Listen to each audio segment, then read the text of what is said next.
तमाम देखने और सुनने वाले बहन और भाइयों को अस्सलाम वालेकुम। आज का अमल नहायत ही आसान है। अमल का तरीक़ाकार नहायत ही आसान है। इस अमल को मर्द औरत दोनों कर सकते हैं, मुस्लिम गैर मुस्लिम दोनों कर सकते हैं। इस अमल को करने के बाद आप अपने कफ़ील को ताबा कर सकते हो। मोहब्बत का, नफ़रत का, पसंद की शादी का, बंद कारोबार को चलाना, ठीक है, दुश्मन को सज़ा देना, तलाक किसी की करवाना, तलाक को रुकवाना, नामर्दी का इलाज, लाइलाज बीमारियों का इलाज कर सकते हैं। इस अमल को करने के बाद इस परी से आप धन दौलत ले सकते हो। इस अमल को करने के बाद आप दुनिया का हर वो काम कर सकते हो जो एक हमजाद करता है। अमल करने का तरीका नहायत ही आसान है। अमल का अनवान है कामनी बिनते अबलीस की हाज़री।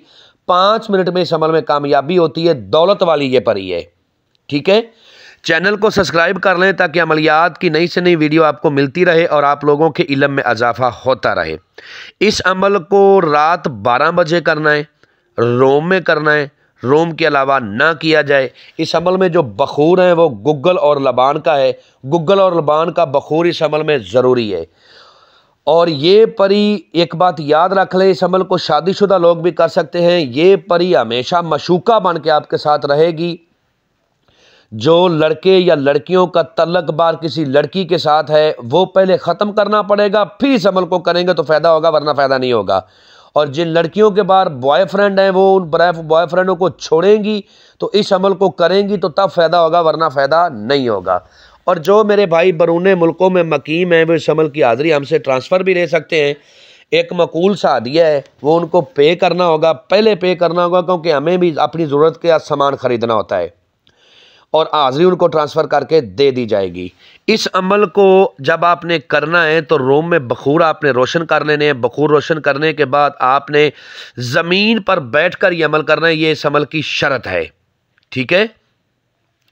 ज़मीन पर बैठकर अमल करना है। कोई कलीन वगैरह बिछा हुआ है तो वो आपने उठा लेना है और आपने अपने सर के ऊपर एक गज लाल रंग का कपड़ा बांध के अमल को करना है। अमल को साफ़ सुथरा होकर करना है, खुशबू वगैरह लगा के करना है और मुंह अपना मशरक़ की तरफ करना है जिस तरफ से सूरज निकलता है। इस कामनी बिनते अबलीस की हाज़री इंसानी सूरत में होती है, ठीक है। एक खूबसूरत लड़की के रूप में यह अपनी हाज़री देती है। इसकी जब आपने हाज़री करनी है तो आपका यकीन पुख्ता होना चाहिए। आपके दिल में ये बात होनी चाहिए कि मैं जो अमल करने जा रहा हूँ इस अमल में मुझे 100% कामयाबी होगी और मैं 100% इस अमल में कामयाब हो जाऊँगा।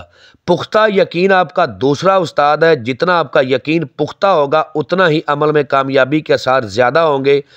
जब आपने मंत्र पढ़ना है तो एक सांस में ज़्यादा से ज़्यादा पढ़ना है। मंत्र पढ़ते वक्त आपने जिस्म को बिला वजह हरकत नहीं देनी, जिस्म के ऊपर बिला वजह खारिश नहीं करनी, अपने ख्यालात को कंट्रोल करना है और तन्हाई में और राजदारी के साथ अमल किया जाएगा तो अमल में कामयाबी होगी, वरना अमल में नाकामी होगी और आपको रज्जत हो जाएगी। अमल के दौरान जिस मंत्र को आपने विर्द करना है वो आपको स्क्रीन पर भी नज़र आ रहा है। मैं भी पढ़ के सुनाता हूँ ताकि किसी किस्म की कोई गलती ना हो। ओम हरीं चा मुंडे परचूल स्वाहा। ओम हरीं चा मुंडे परचूल स्वाहा। 101 बार इसकी तादाद है। जैसी आपकी तादाद पूरी होगी ये कामनी बिनते अबलीस आपके सामने आएगी, आके आपसे कहेगी कि मेरे आका मेरे लिए क्या हुक्म है। तो आपने बड़ी खुश दिली से इसे कहना है कि मैं चाहता हूं कि तुम मेरे साथ दोस्ती करो, मेरे जायज़ नाजायज़ काम करने का वादा करो और अपनी दोबारा हाज़री का तरीक़ाकार बताओ।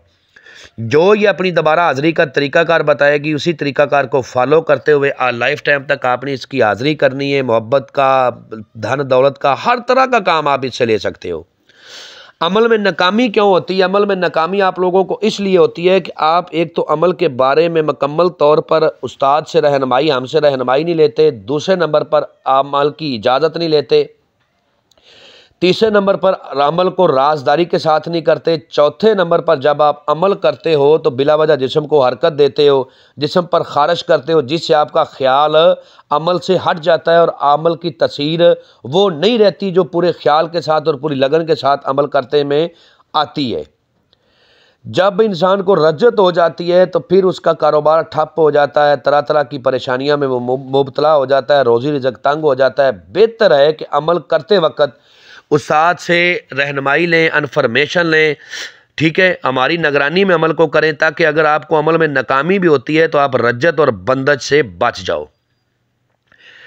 अक्सर मेरे भाई कामयाब होके भी नाकाम हो जाते हैं। वो इसलिए हो जाते हैं कि कौल करार करते वक्त ठीक से कौल करार नहीं करते। जब तक ये अपने मुंह से बातों का इकरार नहीं करेगी उस वक्त तक कौल करार पक्के नहीं होंगे। उम्मीद करता हूं कि आप लोगों को हर बात वजाहत के साथ समझा दी है। अगर किसी बात की समझ ना लगी हो तो दिए हुए नंबरात पर व्हाट्सएप पर रब्ता करें, इंशाल्लाह आप लोगों की बेहतर रहनुमाई कर दी जाएगी। मिलते हैं दोस्तों नेक्स्ट वीडियो में। अस्सलाम वालेकुम।